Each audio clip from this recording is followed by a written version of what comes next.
What's up guys, welcome back to my channel. In today's video, I have something very exciting for each and every one of you. With the holidays approaching, I know in any Caribbean or Indo-Caribbean household, there is some black cake or fruit cake baking away. Now, this holiday season, I wanted to do something a little bit different. I decided why not make some black cake cookies. Now, for anybody who's thinking that this concept might be a little weird, we're gonna try something out today in the kitchen and I'm sure you guys are gonna enjoy it. We're gonna do a nice black cake cookie and we're gonna make a little glaze to go on the top just to sweeten it up a little more, and I can't wait to try this one out, guys. So let's get into the recipe. We're gonna go over the ingredients as usual and then we're gonna taste test this bad boy at the end. I'll see you guys soon. Alright guys, so the ingredients for these black cake cookies are actually very simple. What we have here is some all-purpose flour, some brown sugar, and you want to make sure to use some dark brown sugar for this. It's going to give the cookies the best taste as well as the best color. We also have some softened unsalted butter, and we have some vanilla extract. Feel free to use almond essence or vanilla essence or any type of essence that you prefer. I know sometimes my grandmother will use mixed essence in the cake, so feel free to mix it up as you would like. Some people even mix different types of essences or extracts in their cake. So feel free to use what you want. I have vanilla on hand, so I'm using that today. And I have 1 egg. I have a little pinch of salt, some ground nutmeg, and I have some baking powder, as well as my soaked fruits. Now, as you guys can see, this is what the fruits look like. I have got raisins in here, some prunes, as well as some cherries, and they've been soaking in the alcohol. They've been ground up, and this one has been soaking for 2 years actually, because that's how long I had it for. And just to let you guys know, it's still good because it's just been soaking in alcohol, which actually preserves it. Now, to give the cookies a little bit of color, I'm going to be using the tbsp burnt sugar. Now, although the name might be a little misleading by calling it burnt sugar, it's actually not a burnt product. It's just sugar that's been caramelized and it has like that burnt color to it. So this way it can give a nice color to your dishes or your baked goods that you are making. So we're just going to use a little bit of this today to give the cookies a nice black cake color. If you wanted to omit it, feel free to. Just know that your cookies are not going to be as dark as mine come out.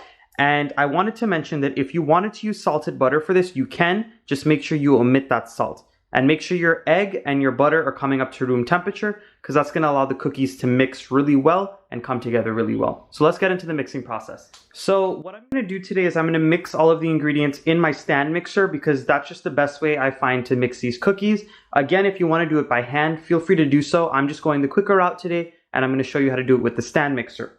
So the first thing you want to do is in your stand mixer, you're going to go ahead and add in your butter. Again, I'm using unsalted butter, but if you wanted to, feel free to use salted butter. Now what I'm going to do is I'm going to close it and I'm going to allow it to go for about 30 seconds just to soften this butter up a little bit and get it just a little fluffy. And at that point, we're going to move on to adding the other ingredients. So once you've gone ahead and allowed that butter to mix up in the mixer for about 30 seconds, we're going to go in with our brown sugar. Remember, I said I am using dark brown sugar. I find that this gives the best taste, the best texture, as well as the best color to the black cake cookies. So we're going to close this and we're going to allow this to mix for about 2 minutes until this mixture gets a little lighter and a little fluffier. And at that point, I'm going to come back and show you guys what it looks like. And as the mixture is mixing, you want to go ahead and just scrape down the sides every so often. This will help all of the butter and sugar mix really well. This is just a good practice anytime you're using your stand mixture. Always scrape down the edges to get everything mixed up really well. So once you've gone ahead and mixed that butter and that sugar for about 2 to 3 minutes until it's light and fluffy, as you guys can see here, it's time to add in your egg. So I'm going to go ahead and crack my egg into another bowl. This is just to ensure we don't get any shells into the actual mixture. So what I'm going to do is I'm going to close this and I'm going to start it on a low speed while I add in my egg. The reason why you do this is because if you were to add the egg now and just start mixing after, it might curdle the mixture just a little bit. You want the egg to mix in really well. So we're going to go ahead and add in our egg.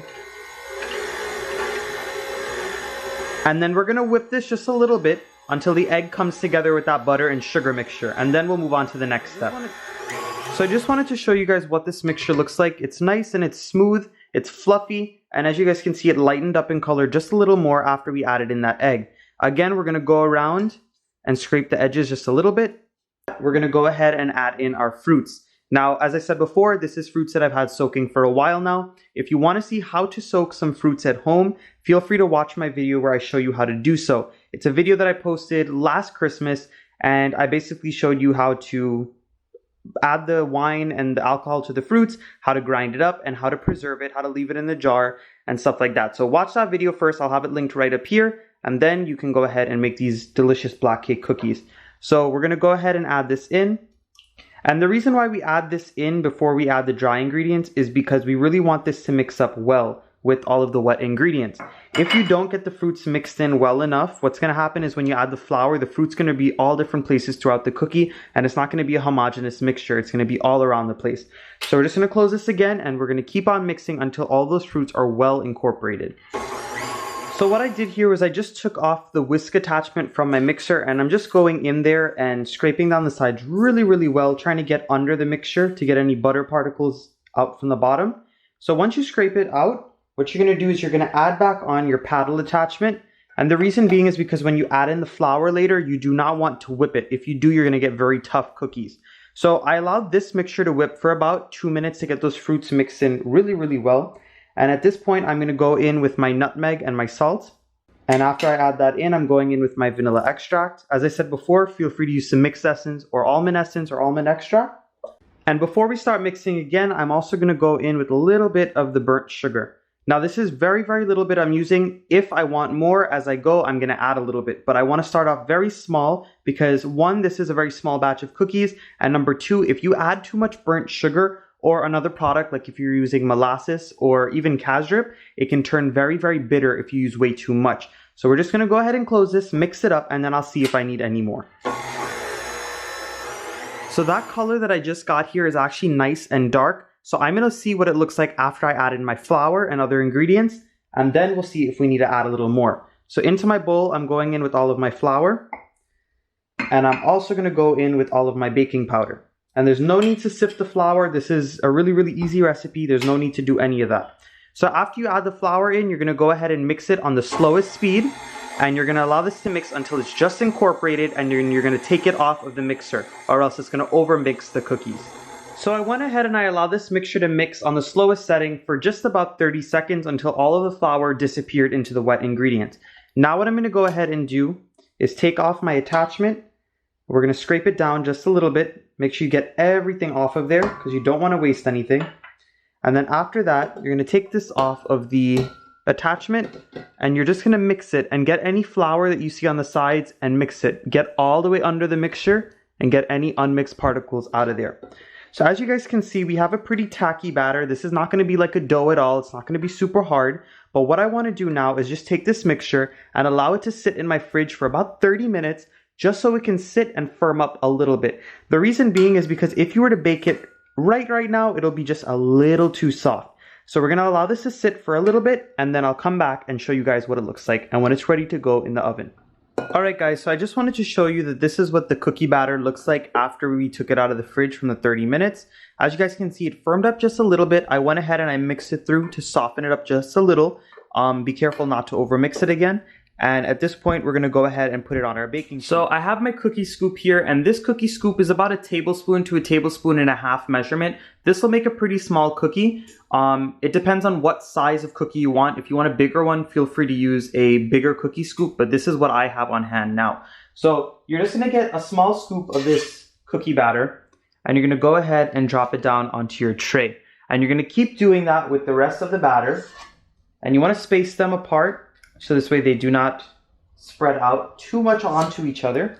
And once I have them all prepared on this baking tray, I'm going to go ahead and stick it in my oven that I preheated to 350 degrees. And I'm going to bake it for about 12 to 15 minutes, just depending on your oven and the temperature that you have it on. Although we have it at 350, some ovens might vary in their temperature because some ovens just tend to be a little hotter than others. So before we go ahead and stick these in the oven, I wanted to quickly mention that although I'm going to be making a little bit of an icing to go over the cookies, here's another option just in case you do not want the icing on your cookies. If you don't want to put icing on them, what you could go ahead and do is take half of a maraschino cherry and just go ahead and stick it on top of the cookie, and it'll give it a nice little decorative something. And this just helps if you do not want to put a frosting on your cookie. So I wanted to show you guys what the cookies look like when they come out of the oven. As you guys can see, they have a beautiful, nice brown color. That's because of the browning that we added inside. And honestly, they look amazing. They smell great, and I cannot wait to dig into them. One thing that you'll want to do is after they come out of the oven is allow them to cool. I'm going to transfer them onto one of those baking racks or cooling racks. and I'm gonna allow them to cool completely basically, because when we put the glaze on it or the frosting, we really do not want it to just slide off and melt away. So now while I'm baking up these batches of cookies and I'm just removing them from the oven, allowing them to cool, I'm gonna start making my icing or that glaze that's gonna go on the top. Now this is a cross between an icing and a glaze just because it's not super thin like a glaze, but it's not as thick as a frosting. So it's something in between. So it's really only 2 ingredients, very simple, very quick. I have some icing sugar or powdered sugar in a bowl here, and I'm gonna go ahead and add in some condensed milk. And I'm just gonna start off with about a tablespoon of condensed milk for about half a cup of powdered sugar, and then you wanna mix it in. Basically what you're gonna do is keep adding this condensed milk until it comes together and makes a nice smooth paste. And I'll come back and show you guys what that looks like. So once you see that the mixture is really thick, we're just gonna loosen it up just a little bit. We're gonna go in with about half a teaspoon of water. And that's just gonna loosen it up just a little so this way we can spread it over the cookies. So we're gonna keep mixing that up, and I'm gonna try to get a smooth paste out of this and whip it a little bit, and then I'll come back and show you guys what it looks like. So I wanted to quickly show you guys that this is what the frosting / glaze is gonna look like after you smoothen it out with just a little bit of water. Now I ended up adding about 2 teaspoons of water in total. Of course, all of my proper ingredients and measurements will be down in the description box below. So just be on the lookout for that when you're going to make these cookies and measure out everything. So as you guys can see, I have my glaze here. I don't know if you could see the cookies in the corner here. And I also have a nice little tray or just something to put the cookies on after you put the glaze on. So I'm going to take one of the cookies in my fingers like that. And you want to hold it just on the edges. And you want to just carefully dip it into that glaze. Make sure the top gets coated really well. And then after you do that, you're just gonna take off any of that extra glaze just by moving it around a little bit. And then after you finish that, you're gonna go ahead and put it down on your tray. Now what's gonna happen is some of the glaze will fall off, but what you wanna do is once it cools the first time, you can actually go back and dip it a second time just to get a thicker coating. Now I also wanted to mention that there is another way that you could go ahead and glaze these cookies. If you didn't feel like dipping them in the glaze and that's a little too messy for you, you can also go ahead and drizzle it on the top. Now I wanted to mention that these ones with the cherries that I made, you could leave them plain like I mentioned because some people do not like glaze or frosting. But I'm also going to show you that they'll look really nice with that glaze drizzled over because it'll contrast that red and the white of the glaze, and I think it'll look really nice. So all you'd really do is go ahead and just get a little bit of that glaze onto the actual cookie. And you go on with thin streaks, and I think that would look really good all over the cookies. So before I go ahead and taste it for you guys, I just want to go ahead and break into one and show you guys what it looks like. So I'm going to grab one right off the top, and as I said, with the cherry in the middle, it's nice to have that glaze on top to give that little contrast with the red and white for the holiday season. So I'm going to go ahead and break into it for you guys. Wow.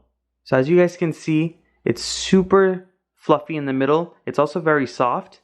As I'm pushing down on it, it's nice and spongy. This is more of a cakey cookie. If you wanted a very dense cookie or one that does not have too much fluff in the middle, what you're going to want to do is lessen the baking powder. So I added, I think, 1.5 tablespoons for this recipe. But if you wanted to lessen it to make a denser cookie, feel free to do so as well. Alright guys, so I have one of the black cake cookies here and I cannot wait to dig in and give it a try. So I'm just going to break it open. And I want to show you guys the middle, even though you already saw it. That's it right there. And I'm going to go ahead and try it.